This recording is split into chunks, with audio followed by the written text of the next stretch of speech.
وی چې او بچرته پیدا کا هغه د یو غره نه هغه غاړه لاړو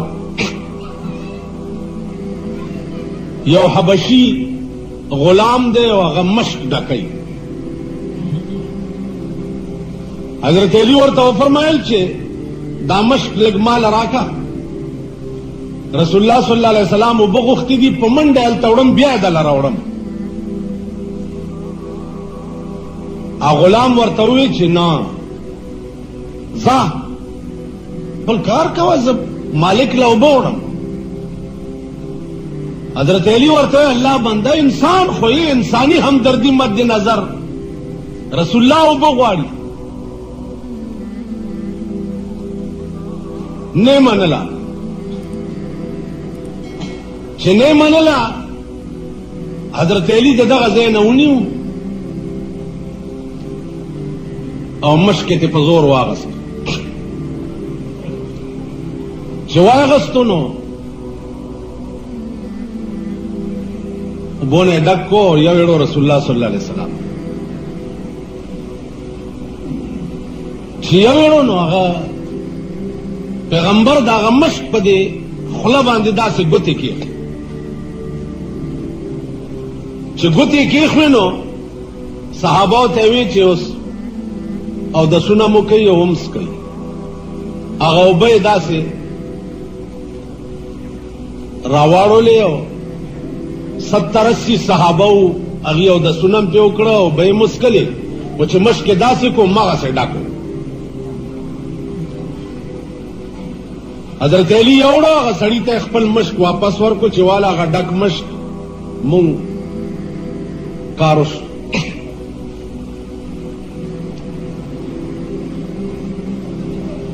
هغه حیران شو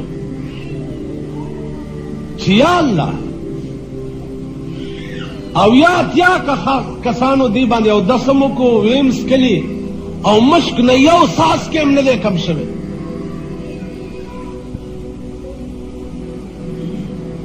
حضرت علی ته وی دته دې څو وی ما ورته وی چې پس بدو گفتند میں خانن ترا پس بدو گفتند میں خانن ترا ای طرف فخر البشر خیر الورا وی اول خو می ورته مینتو کو چې دا مشک لګ راکا غواړي جناب رسول الله نو دې ماته وی چې من نه دانم کیستو خیر البشر څوک دی نو ما بیا ورته وی چې خیر البشر ته نه پیژنې سید سرور محمد نور جان سید سرور محمد نور جان بہتر و مہتر شفیع مجرمان تو خیر البشر نہ پیژن سید سرور محمد نور جان بہتر و مہتر شفیع مجرمان اغا سردار د کائنات اغا محبوب د رب العالمین اغا شفیع المذنبین چې د قیامت پورز با عربنا و کربنا دنیا د دخلی تگوری د دخلی تگوری او بغواړي وې دا ټول خبرې مې ورته وکړه او د نه منلو بیا مې د ګریوان نه ونیو را روان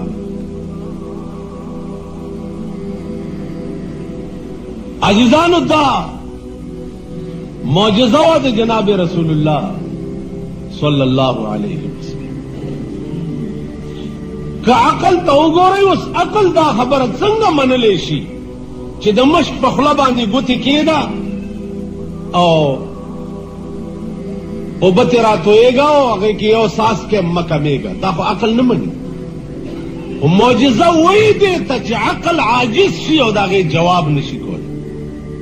معجزې معنا ده عقل عاجز شي او د هغې جواب نشي. کرامت د اولیاو خرق العادت ته وایي. خلاف عادت د یو ولی په لاس باندې یو کاروشي هغه انساني عقل نه مني. دې ته کرامت وایي. عزیزانو عرض میں داو چې عقل چرته خاتمه وشي هلته د دین ابتدا. اوس عقل دا کوم ځای کې مني چې کاڼي کې دننه اوښه اوسي. کاڼي کې دننه صالح علیہ السلام قوم تقاضا وکړه چې مونږ به ستا پیغمبري اله ومنو چې دا یو غټ کاڼی پروت دی دې نه اوښه راوځي 40 ګزه اوږدی او 10 ګزه لوړی او دومره پی کوي چې د تمام سمود قبیلې ته کافي کیږي. الله ته یا الله اوس کاڼي کې اوښه. پاس نه جواب راغی چې صالحه ته ورشه دې کاڼي ته 4,000 کاله وشو چې دې کاڼي کې ما اوښه پیدا کړې.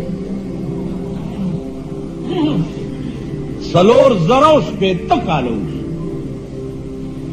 اوس بند کاڼی دی یو عظیم کاڼی په میدان کې پروت دی او الله ورته وایي 4,060 سال وشو چې دې کاڼي کې ما اوښه پیدا کړې. ته ورشه او دې کاڼي ته اشاره وکړه اوښه به ترې راوځي. ورغی او کاڼي ته اشاره وکړه. کاڼی په منځ دوه شه او اوښه ترې راووته 40 ګزه اوږده وه او 10 ګزه لوړه. قرآن کې وګورئ ویلا سموده اخاهم صالح. بیا دا د اوښې بیان دی او د اوښې ذکر. صالح علیہ السلام هغې قوم ته ووایي چې دې اوښې ته څه ونه وایئ که دې ته مو ووایئ نو تاسو به تباه شئ. دا بدبخت قوم و اوښه یې وچړله چې ویې چړله قوم د قوم تباه شو. اوس دا عقل مني چې 4,060 کاله په کاڼي کې دي اوښه. قرآن کې راځي الم تر کیف فعل ربک باصحاب الفیل الم یجعل کیدهم فی تضلیل وارسل علیهم طیرا ابابیل ترمیهم بحجارة من سجیل. دا ابرهه په قوم